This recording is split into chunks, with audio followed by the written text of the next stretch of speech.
In today's gaming news roundup, God of War Ragnarok graphics modes for PS5 and PS4 revealed. PSVR 2 games offer free upgrades if you own PSVR version. Resident Evil Reverse has less Steam players than Resident Evil 2002.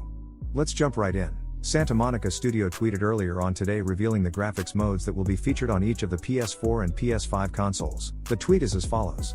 With God of War Ragnarok right around the corner, we're happy to share all of the graphics modes that will be available to you across PS5, PS4 Pro, and PS4. Check out all the options below to learn about each mode's resolution and FPS. What do you think of these graphics modes? Let us know. Only 6 days to go before we can get our hands on the game.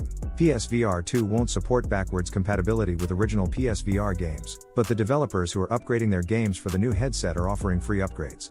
Announced alongside the device's release date and price, Pistol Whip VR and Zenith, The Last City are all giving owners free upgrades if you already own the game. It's not clear whether this free upgrade path is mandated by Sony. It likely isn't, given the company's switch to paid upgrades for PS5 games, but it's a good start for those wanting to upgrade their collection of PSVR titles.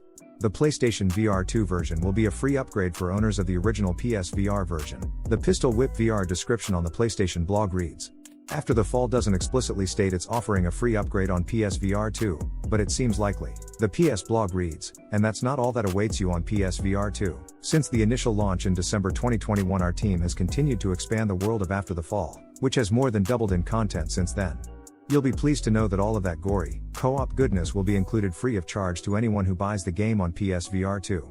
Resident Evil Reverse, the new multiplayer game from Capcom available with Resident Evil Village, has less concurrent Steam players than Resident Evil 2002, the remake of the original game.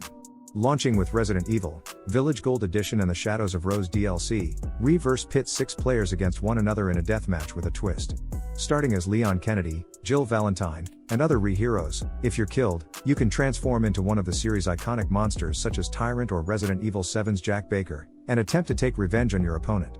It's the latest attempt by Capcom to take Resident Evil online following Outbreak, Outbreak File 2, and Resident Evil Resistance, which launched in 2020. Fans of the horror game series, however, still seem to prefer the Resident Evil single-player experiences, even if they are 20 years old. Based on stats from Steam charts, as of this writing, Resident Evil Reverse has 186 concurrent players compared to 219 playing the 2002 remake of the first ever re-game. Over a 24-hour period, Reverse has seen a peak of 314 players, compared to Remake's 404. Remake also has a higher all-time record for concurrent players, 4,340 next to Reverse's 2,080. Reverse currently has just 2 maps, the RPD station from Resident Evil 2 and the Baker household from RE7. Whether it will receive further updates from Capcom, and if these will boost the player base, is unclear, though the developer is currently busy on Resident Evil 4 Remake, set to launch March 24th. Thanks for watching. If you enjoyed this video, be sure to leave a like on your way out. See you next time for more gaming news.